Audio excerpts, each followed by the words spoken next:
오늘 본문은 겟세마네의 기도 후에 가룟 유다에 의해 체포당하는 예수님을 보여줍니다. 어제 우리가 살펴본 것처럼 가룟 유다는 예수님을 팔 사람으로 지목되었던 사람이었습니다. 마침내 주님을 배신하였고 결국 자신의 목숨을 스스로 끌어버리게 됩니다. 오늘 우리가 읽은 체포 사건이 발생하기 전부터 예수님은 제자들에게 3번이나 반복해서 예수님이 잡힐 것을 알리시고 죽으셨다가 부활할 것을 말씀하셨습니다. 예수님을 대적하여 예수님을 사로잡은 사람들의 사회적 지위를 미리 알려주셨는데 대제사장, 서기관, 장로였습니다. 오늘 본문에서는 서기관이 빠져 있습니다. 하지만 그리 큰 문제는 아닙니다. 그런데 이 세 부류 혹은 오늘 본문처럼 대제사장과 장로들이 직접 예수님을 잡지는 않았습니다. 오늘 본문을 보면 그들은 예수님을 잡기 위해 한 무리를 보내었습니다. 그 무리의 선두는 가룟 유다였습니다. 대제사장들과 장로들이 가룟 유다를 이용한 것으로 드러나는데 26장 14절을 보면 가룟 유다가 먼저 대제사장들에게 찾아가 예수님을 넘겨주는 대가를 요구하는 것을 보게 됩니다. 돈 욕심에 눈이 멀었는지 가룟 유다는 이제 예수님을 어떻게 넘겨줄 것인지 대제사장들과 장로들이 파송한 무리와 암호를 만들었습니다. 이것은 암구호라기보다는 몸짓이었는데 바로 입맞춤이었습니다. 우리에게는 익숙하지 않지만 유대 사회에서 랍비와 제자의 입맞춤은 보통 인사였습니다. 더구나 성경에서 특별히 고대 교회 안에서는 성도들끼리 거룩한 입맞춤을 했던 것을 알려줍니다. 이러한 맥락에서 예수님과 가룟 유다의 입맞춤은 자연스럽고 당연하기까지 했던 일이었습니다. 아무튼 예수님은 자신을 배반하고 거짓되고 위선에 가득 찬 평안의 말과 함께 하는 입맞춤을 건네는 유다를 친구라고 부르셨습니다. 가룟 유다의 입맞춤과 예수님의 대화가 끝나자마자 대제사장들과 장로들이 파송한 무리가 예수님을 잡았습니다. 이때 예수님 곁에 있던 다른 한 사람이 예수님을 잡은 사람들 중 대제사장의 종의 귀를 자신이 가지고 있던 칼로 잘라버렸습니다. 요한복음에 의하면 이 종의 이름은 말고였습니다. 누가복음 22장에서는 예수님이 이 귀를 고쳐주셨다고 덧붙여 설명하고 있습니다. 예수님의 제자의 이러한 행동에 예수님이 뭐라고 말씀하셨습니까? 52절을 함께 읽도록 하겠습니다. 내 칼을 도로 칼집에 꽂으라. 칼을 가지는 자는 다 칼로 망하느니라. 이 말씀은 일단 그 제자 베드로에 대해서 어미하신 말씀입니다. 우리가 앞에서 살펴보았지만 지금 예수님을 잡으려 왔던 사람들은 중무장한 사람들이었습니다. 예수님은 요한복음 17장에서 기도하셨듯 제자들 중 한 사람도 잃는 것을 원하지 않으셨습니다. 우리는 오늘 본문을 통해서 칼을 칼집에 집어넣듯 폭력을 행하지 말아야 하는 이유 3가지를 발견할 수 있습니다. 먼저 52절 뒷부분에 있는 것처럼 폭력은 더 큰 폭력을 불러오기 마련이고 결국 이러한 폭력에 의해 망하게 되어 있기 때문입니다. 무력으로 남을 제압하려는 자는 반드시 무력으로 패할 수밖에 없습니다. 만약 베드로처럼 물리력을 사용하여 반항하고 대항한다면 그보다 더 큰 폭력으로 처참하게 짓밟히고 목숨까지도 잃을 수 있다는 사실을 예수님은 누구보다 더 잘 아셨습니다. 그렇기 때문에 칼로 저항하는 것을 포기하라고 하셨던 것입니다. 두 번째로 53절을 보면 베드로가 칼을 사용하지 않아도 되는 이유는 예수님이 요청만 하면 하늘 아버지께서 12군단보다 더 많은 천군 천사를 보낼 수 있기 때문입니다.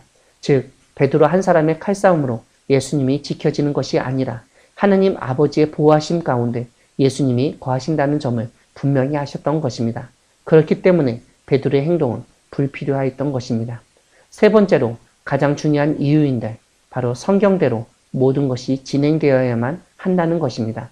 54절을 보면 이런 일이 있으리라 한 성경이 어떻게 이루어질 수 있겠느냐는 말씀을 하십니다.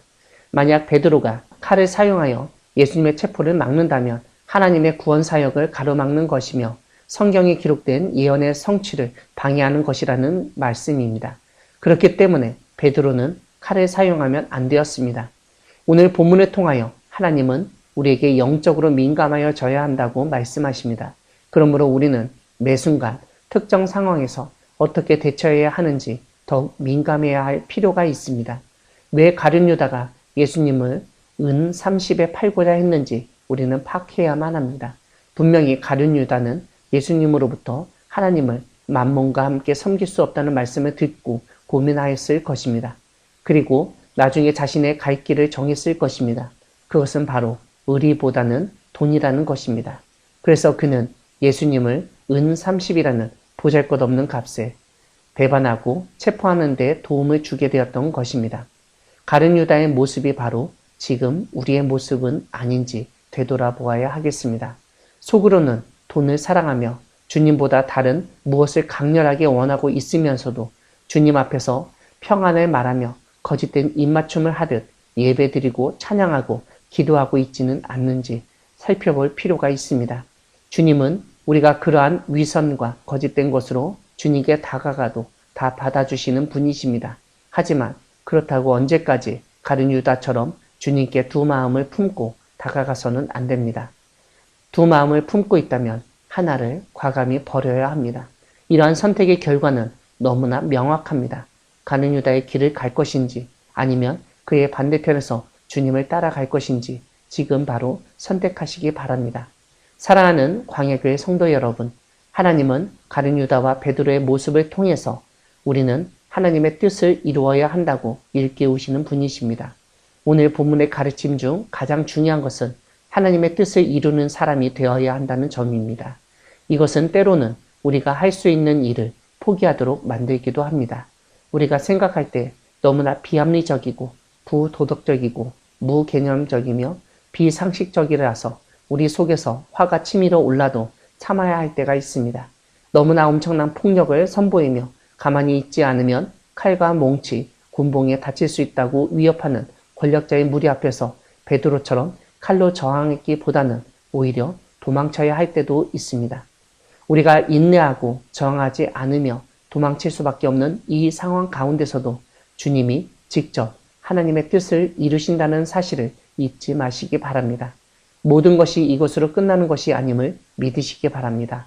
우리 주님이 잡히시고 고문당하고 십자가에서 돌아가셨어도 결국 주님은 다시 살아나셨고 주님의 제자들을 다시 만나 주셨습니다. 그때 예수님의 제자들은 더 이상 참지 않아도 되며 세상의 권력이 무서워 숨지 않아도 되었습니다.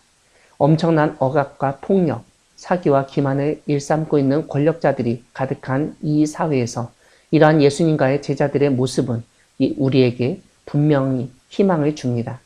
예수님의 말씀을 조차 우리가 가진 폭력적인 힘을 포기하지만 예수님이 보내신 성령의 능력으로 부패한 세상에 저항할 수 있기 때문입니다.